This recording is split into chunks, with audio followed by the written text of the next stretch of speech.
You are listening to the Techie Leadership Show with Bogdan and Andrei.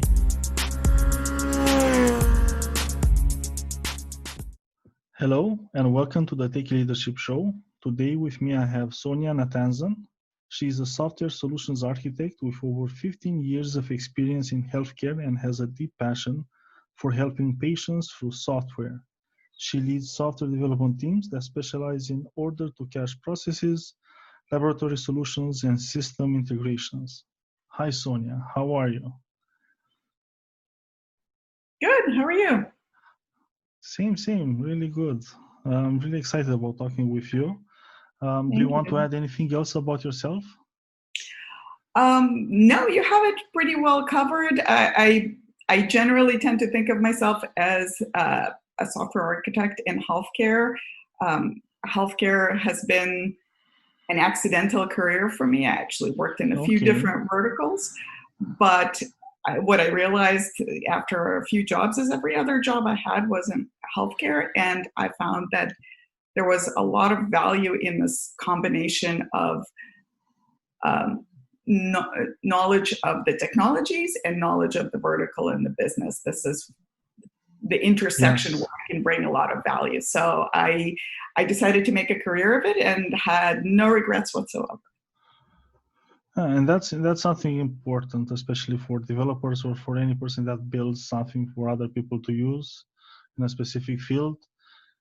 For God's name, get some knowledge in that field, so you build something that will make the lives of people actually using the end product easier. Yeah, I think there's a lot of you really elevate yourself when you learn about the business and you become an equal partner to your product team and to the business partners that use your software, to customers. You're that much more engaged and you bring a lot more value to the table, and you're making things that other people are using, which is always better than just having working on a pet project.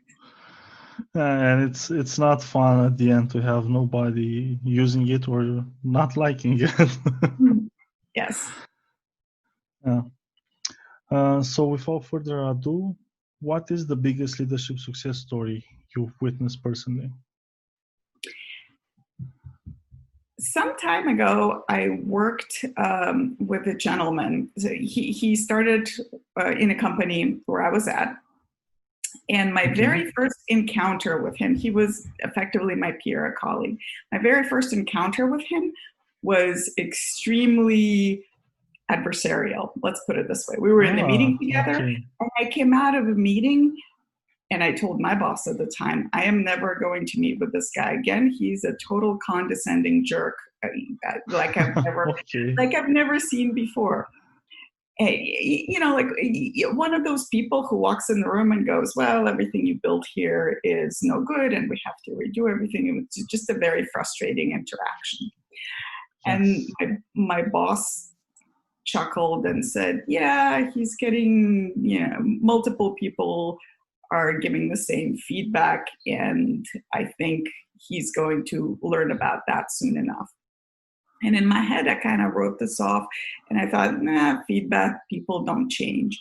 But apparently, either his leadership or somebody in his peer group had talked to him about it and said, hey, you're alienating your colleagues, you're not interacting well. And interestingly enough, he made a pretty huge change in his behavior, and interactions with him have gotten a lot better very quickly. And in fact, he went on to a career in technical leadership where he could inspire people to follow him. He would listen to, he would consider feedback very deeply. He would act on it. He would just basically continuously improve himself. And he became a really good engineering lead. So I thought, it changed my beliefs about, people don't change. They don't. And even if they don't internally, they can externally have a persona that helps them be better leaders. You don't have to say, everything you think on the inside, on the outside. So I thought it was a very, very impressive change that this person made to become a great engineering lead. And Sonia, do you have any ideas what he did to do this 180 change? I think important thing about feedback and is absorbing it deeply and acting on it. What I find is you can't talk your way out of an impression. If I made a bad impression on you, I can't just say, no, this is not how you feel. I'm actually a much better person. True. The only thing you can do to change that perception is give somebody a different experience. So next time you interact with them, you do something different, you do something better, you try to adjust your behavior. And I think this is what he did time and time again, is he adjusted his behavior so that he could give his peer group a different impression of himself. And I thought it worked out really well. Yeah, and that's a really good point, that you don't say to people, I've changed, I'm different. Show them, because actions speak louder than words. And that's something you have to, even if you start like with not a good impression, where you don't make it, because we all have bad days or different situations, or God knows what happened. So you might start with a bad impression on a colleague or on a team, but if you then show them through your actions that you're actually not that person that they believe you are, gradually it changes. Ideally, you should not be in that position to start with. No, first impressions matter, but what I remember most in that story is how big of a change he made. So ultimately, I ended up working many years with him, and I have nothing but great things to say about him. So actually he impressed you. Might be like a tactic, like create a bad impression and don't change it. Honestly, yeah, I think there's something to it, because it shows the range that you can be and how much change you can implement in yourself. If you're continuously, great or continuously bad, it's it's the dynamic and the change, I think, that impresses me, is how far one can go. Yeah, and I'm also like, the same goes like for this pandemic that the whole world is suffering through, and how quickly we changed our behaviors, like as a society itself. Values shifted, new behaviors emerged, and we feel like, no, we could not change that fast, and it happened like somebody came on the TV and said you have to stay in the house from tomorrow, and everybody said, fine, we'll do it. It's not like we'll stay like 2 hours extra and then try 4 and 5. It was no gradual thing. It was like, this is it. That's true. It was a sudden change. It was a tough change, though, I have to say. I think for a lot of people, it was a huge adjustment. Exactly. And Sonya, I'm really curious, what is like the biggest leadership failure you had the unfortunate experience of witnessing?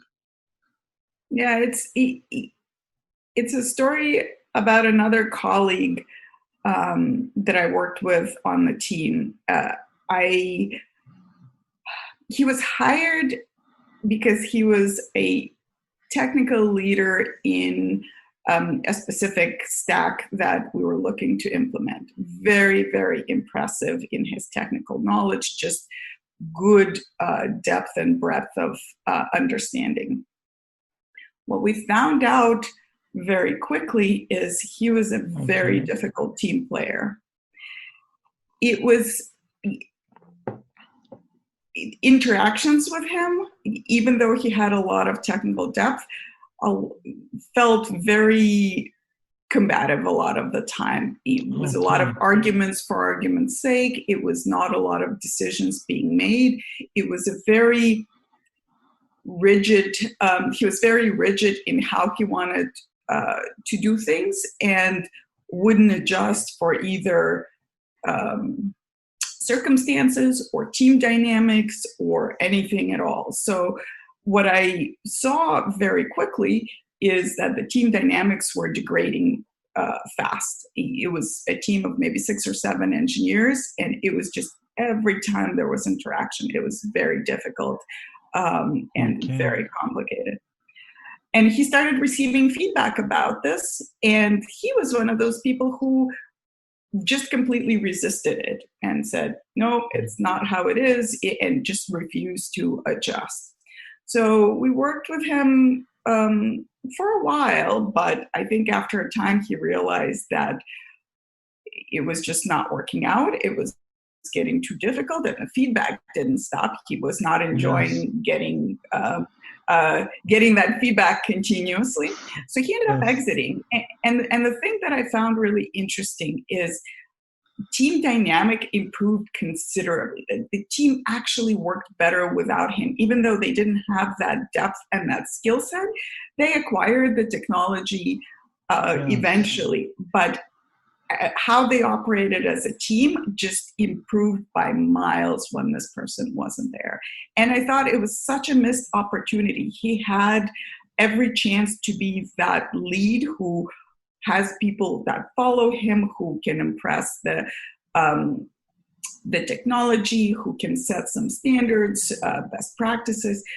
But because of how he interacted with the team, he completely missed out on that opportunity. Yeah, having a lack of flexibility it's not good in any situation, and especially like in the technical field, because each problem you can solve it different ways, and depending on what you have on the roadmap plan. So it's not like it has to be like this. There are different solutions. Sometimes you will sacrifice speed to make it more flexible, or whatever solutions you can, but you have to be able to have those conversations and actually take a decision at the end. Yeah, you're absolutely right. There are multiple paths to the same goal, and it's always a trade-off analysis. What is it that you need at the time? What fits, it may be something that you're building in the very immediate future. It may be something that needs to last for 5 years. It may be something that needs to scale, but it's a trade-off analysis. You won't have everything, so you have to pick a few things that are critical and operate to them. I am, right now, I'm working on software that is going to facilitate COVID-19 testing. Our mindset is, nice. Yeah, our objectives are build fast and build to scale, because the need is right now. Huge, if we take a year to build something, it's not going to be useful. By that time, I'm hoping there is a vaccine. But in the meantime, we choose our objectives, and we take a path to reach those objectives. And it's the same with everything else. It's a trade-off analysis. You can't be rigid in how you decide things. Yeah, and then you choose the technologies and how you're going to use them to achieve the business goals. And it's something you have to understand, especially like as a lead. It's always like starting with the business goals and then trying to align them with the technology and the technical people, so that, okay, we have to achieve this. I think this is the solution that would work best in this situation, taking into consideration what we have to do and the time scale. And too bad. I've met, unfortunately, I also had experiences with people that really skilled, really talented. They could basically a walking encyclopedia of knowledge, but because of the viewpoints that they formed, they could work only on a specific way. Each project has to be like, if the company business goals are not aligned with their views on how it should be done, it was a disaster, basically. Yeah, it's really unfortunate when that happens, and sometimes it's really difficult to impress how much team interplay matters. I think a lot of this is individual dynamic versus team dynamic. I'm a big fan of having team proposals and having team buy-in on these solutions, because I always think, crowdsourcing is crowdsourcing for a reason. This is you built this team, you hopefully have really good individuals on your team, use them to create a solution. Don't force your ideas onto the team. Yes, that is so right. And it usually turns out better when you have like a solution made by the team. They don't have to be like each one the best player.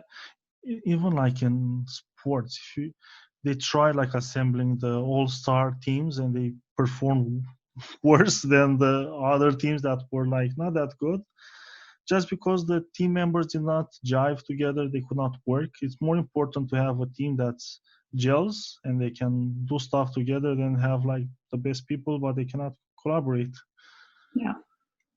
Yeah, exactly right.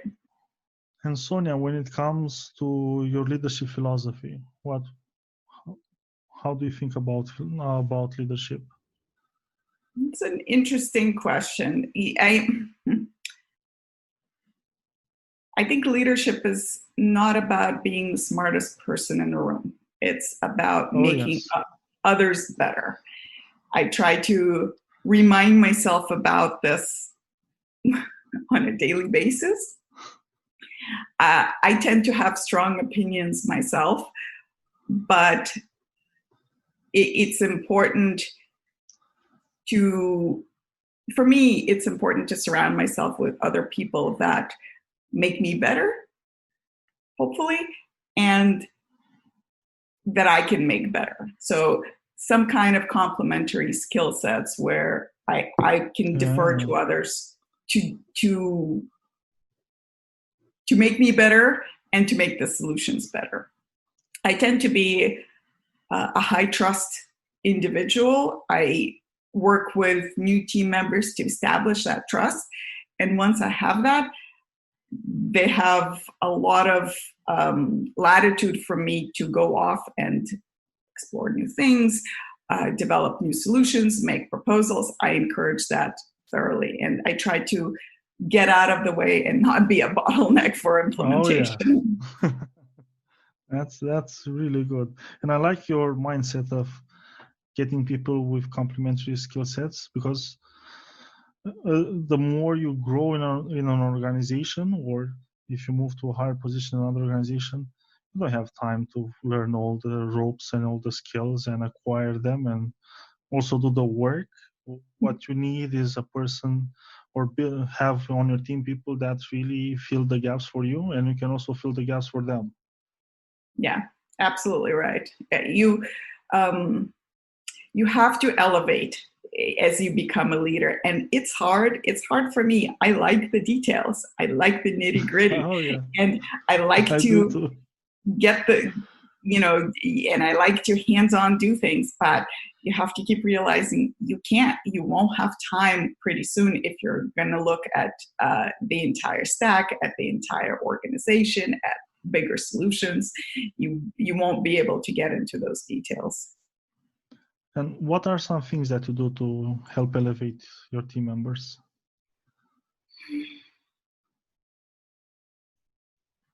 I offer opportunities. My general mentality about leadership is it's emergent. I offer opportunities. I try not to do assignments, but if there is an interesting, challenging, larger project that comes along, I'll say, who wants to take this? And if somebody steps up, I will support them in execution. I will provide information, time, whatever they need in order to be successful. That's how I try and develop leaders in my organization as much as possible. If no one steps up, that's a sign in and of itself. Yes. But most of the time there's somebody there. There's always people who want to get to the next level. And it's really great to watch, especially some of the more junior team members develop into next leaders. Yeah, and when they offer, it's like the project is a little baby and they're more involved in it. So yeah, there's a lot of that, what real estate people call pride of ownership. Yes. When you build something, you want it to be good. You see something wrong, you go fix it. You are proactive about it. There's a lot to be said about that. Yeah, and especially because you talk like lots of juniors, they really love to. Some of them love to step up and take on new challenges and grow in their careers. What would be your top leadership tips you have for aspiring leaders? Learning is definitely one of them. You have to, in our industry, you have to keep learning. Things change all the time. Every few years, you'll find out that there's, maybe new technology, new method, new pattern, and you have to be willing to stay sharp in order to excel. I know it gets exhausting, but it's Sure does. It's very necessary. The other tip that I would have is stay humble. You don't know what you don't know.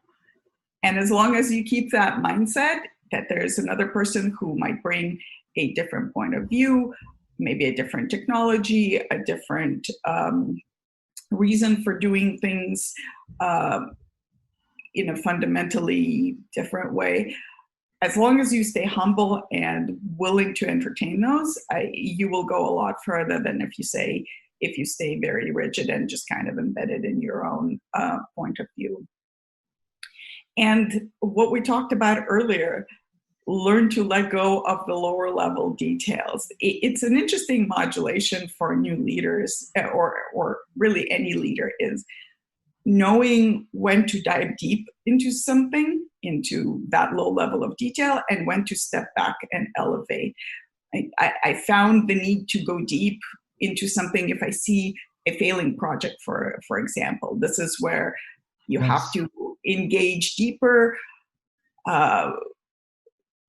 either train the team or maybe sometimes hire a team, maybe change technology. More drastic things need to be done that require deeper engagement.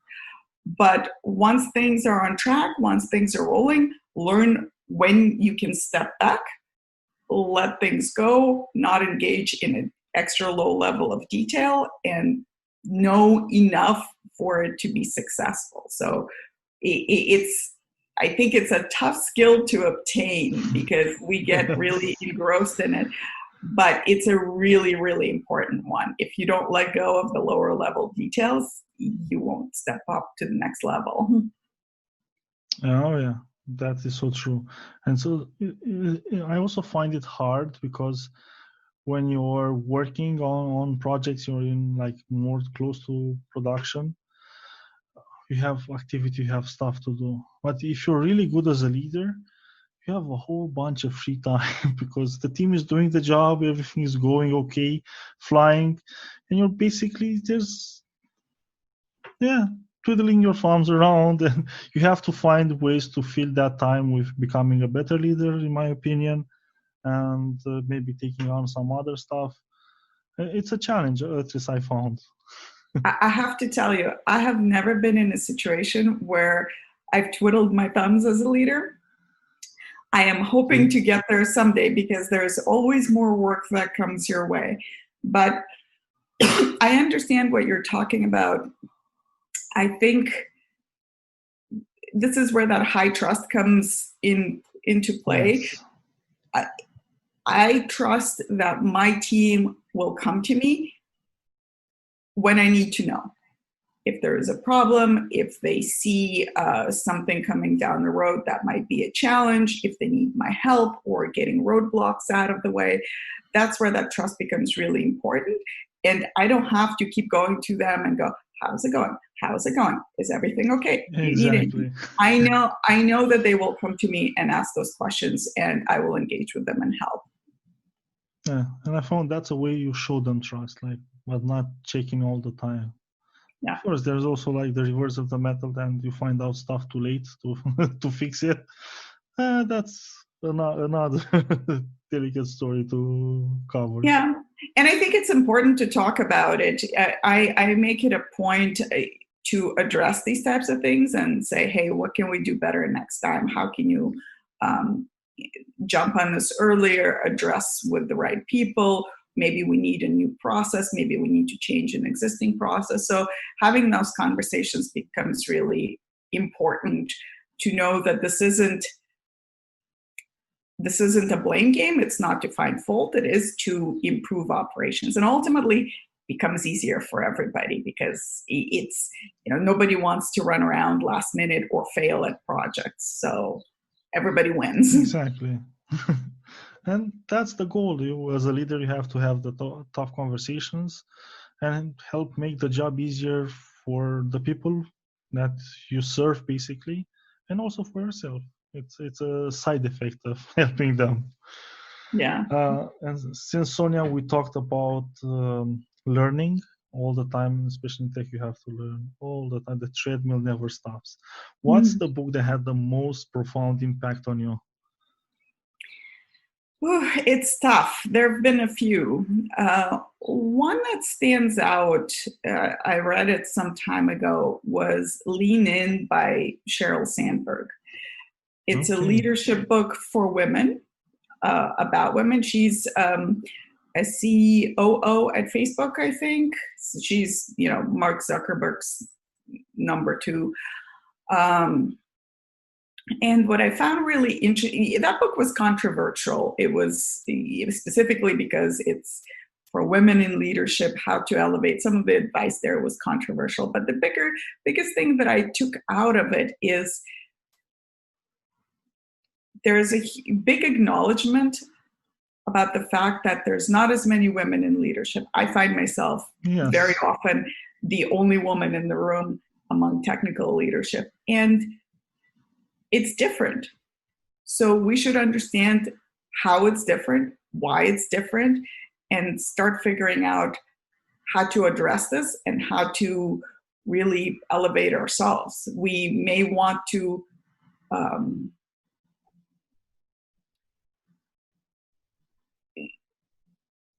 play on the same, basically be on the level playing field with men in the room, but it doesn't always work that way. And it's good to understand why, and it's good to basically forge your own path. It also made me think quite a bit about working with junior engineers, women engineers, and figuring out a way how to elevate them. I don't have very many at all, even in the group, in the department, much less on the team. So it's interesting. I always wonder what the challenges are, and I try to help out and be an example wherever possible and encourage women to take the next step in leadership. And would you have some ideas how the field itself, we can attract more people to in tech and have them climb higher and higher in positions, assume more of a leadership mantle? It's a great question. I probably don't have anything that hasn't been said already, but acknowledge and understand that it's different, that there are different challenges for women, and be a champion for women in the field. It's one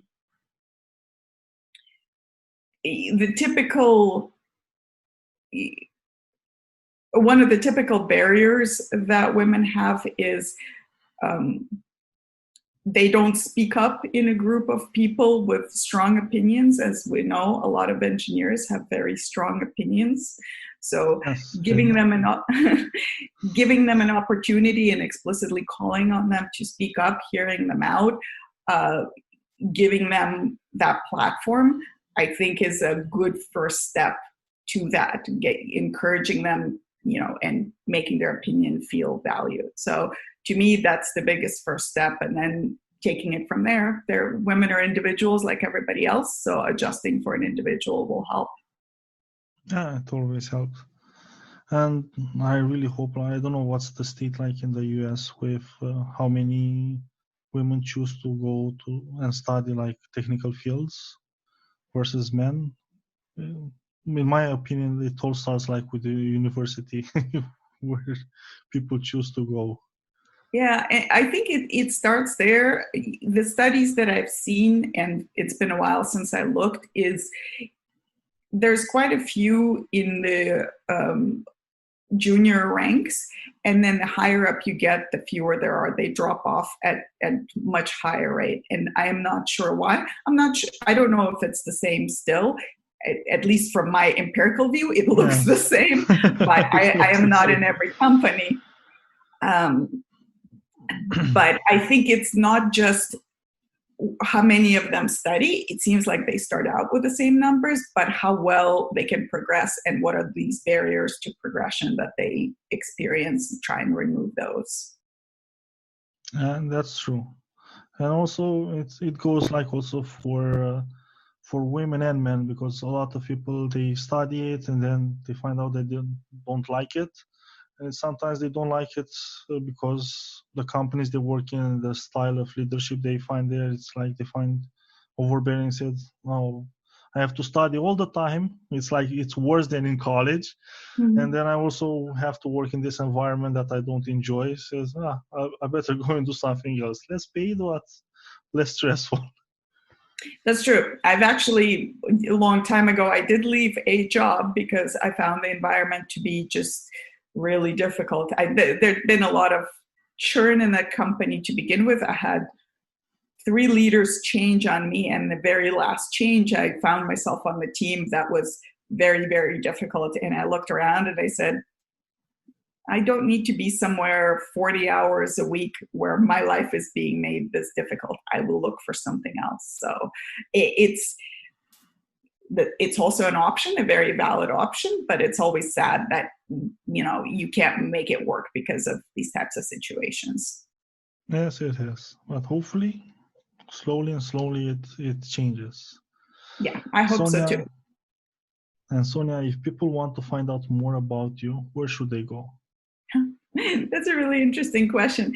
I think LinkedIn is the closest one. I am very much under the radar without a lot of social media. And it's a lot of me goes into my work rather than social media. I do speak at occasional conferences. O'Reilly Software Architecture Conference was one that I spoke at several times. I was very sad to find out that we won't have any more in-person ones, but look for me on various tech conference circuits. MuCon London is one, and I was at DDD Europe this last year, which I'm hoping to go to again. It's a wonderful conference, so that's where you can go and find me. That's great, Sonya. It has been a pleasure having you on the show. Thank you so much. My pleasure. Thank you. Bye-bye. That was today's episode. Tune in daily. Rate, like, subscribe, and share, please. Oh, you can find further info and materials in the show notes on techyleadership.com, including links to the guest book recommendations.